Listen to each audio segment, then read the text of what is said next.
ఇంట్లో పెళ్లి షాపింగ్ అయితే జరుగుతూ ఉంటుంది. ఇంతలో వాళ్ళందరూ కూడా చీరలు అవి సెలెక్ట్ చేసుకుంటూ ఉంటే ధర విష్ణు కోసం తీసిన డ్రెస్ తీసుకొని చిన్న అయితే ఆ డ్రెస్ వేసుకొని మురిసిపోతూ ఉంటాడు. ధర నా కోసమే తీసింది, మా పెళ్ళికి నేను ఈ డ్రెస్ వేసుకుంటే ఎంత బాగుంటానో అని చెప్పి చిన్న ఆ డ్రెస్ వేసుకొని మురిసిపోతూ ఉంటాడు. అది చూసి వాళ్ళ నాన్న అయితే, రే ఏం పని చేస్తున్నావురా, అది ధర విష్ణు కోసం తీసిన డ్రెస్ రా, నువ్వేంట్రా ఎలా చేస్తున్నావు, ఇప్పుడు కానీ ధర నిన్ను చూసిందంటే ఇక్కడే పాతి పెట్టేస్తుందిరా నిన్ను అని చెప్పి అంటూ ఉంటాడు. అది విన్న చిన్న అయితే, లేదు నాన్న, నాకు ఈ డ్రెస్ నచ్చింది, నేను విప్పను, ఎలాగైనా సరే ధరాన్ని పెళ్లి చేసుకునేది నేనే కదా, నేను ఈ డ్రెస్ విప్పను నాన్న, ఈ డ్రెస్ ఉంచుకుంటానని చెప్పి అంటూ ఉంటాడు. ఇంతలో ధర అయితే, ఏంటి వీళ్ళు ఇంకా రాలేదు, అయినా లోపల విష్ణుకు దాచిపెట్టిన డ్రెస్ ఉంది కదా, అది తీసుకువచ్చి పెడతానని చెప్పి ధర లోపలికి వెళ్తుంది.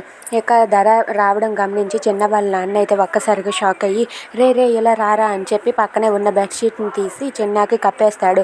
కప్పేయగానే ఇంతలో ధర అక్కడికి వస్తుంది. ఏంటి అంకుల్, ఎందుకు చిన్నకి అలా కప్పేశారు అని చెప్పి అడుగుతూ ఉంటుంది. అది విని విష్ణు వాళ్ళ నాన్న అయితే ఇలా అంటూ ఉంటాడు, చిన్నకి కొంచెం ఫీవర్గా ఉందమ్మా, అందుకే ఇలా.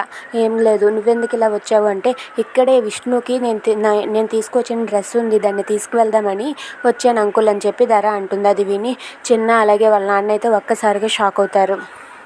If you like this video, please like, share and subscribe.